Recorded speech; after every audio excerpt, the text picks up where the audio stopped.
Thank you very much. And I think that on behalf of Vice President Katainen and Vice President Dombrovskis, I would first of all start by thanking the Bulgarian presidency, thanking the university for organizing such an important conference, and thanking all of them and all of you for contributing to the major efforts which I hope will allow us to get the PEPP to come onto the market in not too long. And if I think back in time, 1 year ago, there was no formal Commission proposal yet on the table. We had requested EIOPA advice, first of all on the situation of the personal pensions market and then on how to address the problems that were encountered on this market. We had consulted stakeholders and European citizens on the issue of personal pensions. And we had an unprecedented level of responses from private individuals who stated to us their concerns, who reported to us the obstacles or the difficulties or the very low level of supply that they had when they were searching for a personal pension product. We all know about the pension gap in the European Union, and I'm not going to further develop on this. But what might be less known about is that the personal pension market is very unevenly developed in the European Union, and that it is only in 5 member states that more than 15% of households' assets are actually invested in personal pension products. And we all know, wherever we come from in the European Union, that the situation of the Pillar 1, so the state-based pension, is not going in a good or in an optimistic direction. We all know that we need to get people to save in view of retirement. The Commission published just a few days ago the 2018 Aging Report, which confirms the extremely worrying trends. So time has come and we all need to act. And when I say we all need to act, I mean all, everyone, us, the regulators, the industry, and there are many industry representatives in this room, and many of these have helped us. They have provided tremendously helpful contributions to the idea and the concept of the PEPP. And we need you, citizens, to invest more to save in view of retirement. Here, I would say one of the beauties of the PEPP project is that we are at the crossroads of different types of challenges and different types of interest. In order to promote the Capital Markets Union, we need institutional investors to bring back money onto the markets in order to finance long-term economic projects in the European Union. So let's try to enter into a positive cycle. But we will not get there if we do not get a collective commitment and a collective effort. And I am extremely grateful to the Bulgarian presidency for the amazing efforts which I hope will allow us to bring forward this important negotiation to the final and decisive stage. So if we look into the PEPP, what exactly is a PEPP? Is it Brussels yet again entering into national regulation and telling member states how to organize things and how to do? No, it has nothing to do with this. The PEPP is a toolkit, a regulatory framework that we propose to allow those members of the industry, those stakeholders, insurers, credit institutions, asset managers, investment firms, IOPs, those pension funds who wish to enter into a market which is today highly fragmented, and to enter in a market which is going to be one single European market, so there is a huge market potential. We wish to give them the opportunity to develop products which will also then allow them to demonstrate that finance can do something for the citizen, that finance can contribute to giving tools to address the pension problem.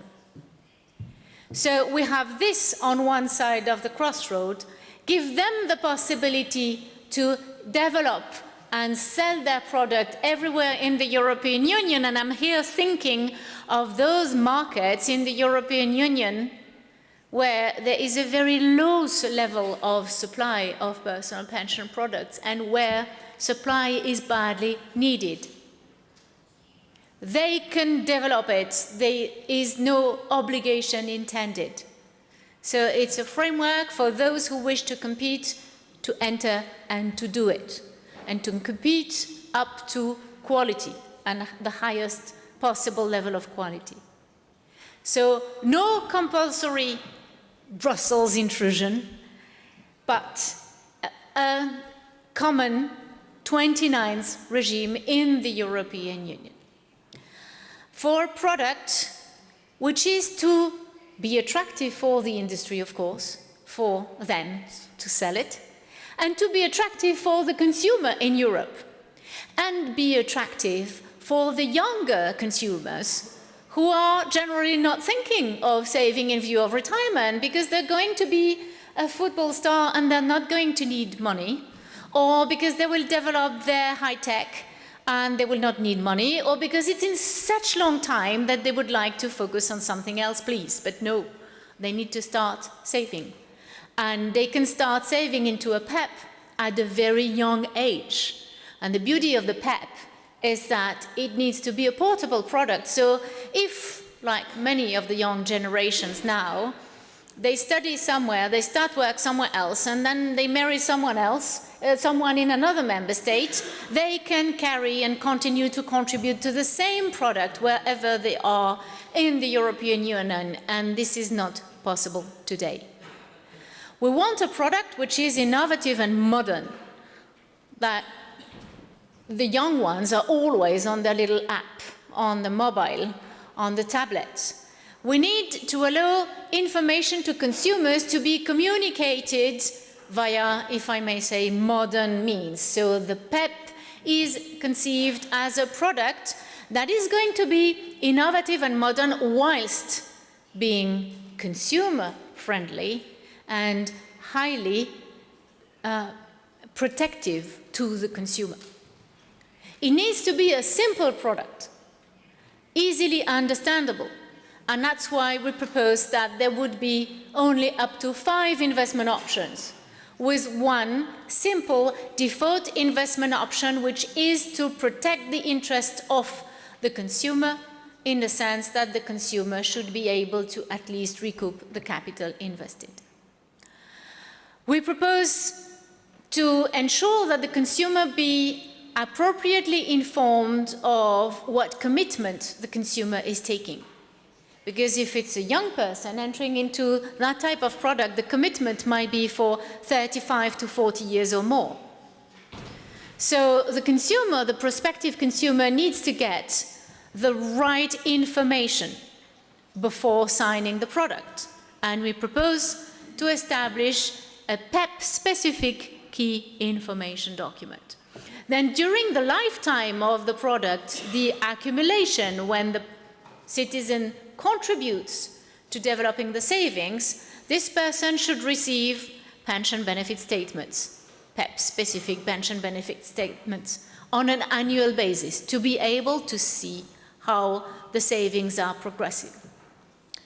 A lot of citizens complain to us about the locked-in syndrome, not being able to change provider or change provider where they are not satisfied of the quality of the service offered.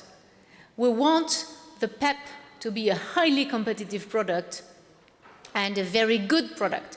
And this is the reason why we propose to give the possibility to the PEPP saver to change, to switch provider where at regular intervals.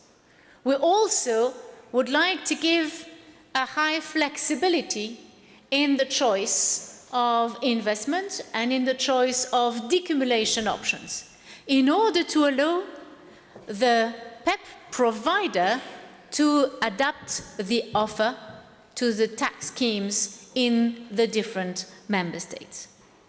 So it is a modern product, an innovative product, a simple product. It is a portable product that people will be able to continue contributing to when they move in the European Union, and they will be able to accumulate benefits in a single product wherever they will decide to retire in the European Union. And very importantly, it needs to be a transparent product so that savers know about the costs and the fees. Many elements which will make the PEPP a success are there in the decision, in the proposal based on EIOPA advice, in the decision, the future decision of the European legislator. But then there will be two more elements which will be absolutely decisive. The first one is for member states to deliver on their support and their commitment and to grant the PEPP tax incentive, because tax incentives are extremely important in the decision-making of citizens to subscribe for such or such product. And the second very important element in order to grant the success of the PEPP will be for those who can design the PEPP, who can develop the PEPP, who can sell the PEPP, to be brave and to start entering into this new market, because we are creating a new united market in Europe for the PEPP. So this is a little call to the nice sponsors of this conference. I take it from the fact that they have sponsored the conference that they are interested in the PEPP, and so we will be looking forward to see them developing the offer. Of course, it will be extremely important that EIOPA, by authorizing the PEPP on the market and by maintaining a register of existing PEPP, acts as a kind of a seal of quality and consumer protection, so that consumers facing someone selling a PEPP can be sure that, yes, it is sold under the label PEPP, but it is actually really a PEPP. It's not a fake PEPP. It's a real PEPP. This is all that we want. So this is where we are. Discussions have been going extremely well. We had 11 meetings of the Council Working Group. We have the great privilege of having our presidency members here doing an extraordinary work. And we hope that their tremendous efforts will succeed. There was also a fantastic work done in the Parliament. In Econ, Mrs. Intveld is bringing this project forward with extraordinary belief, commitment, and energy.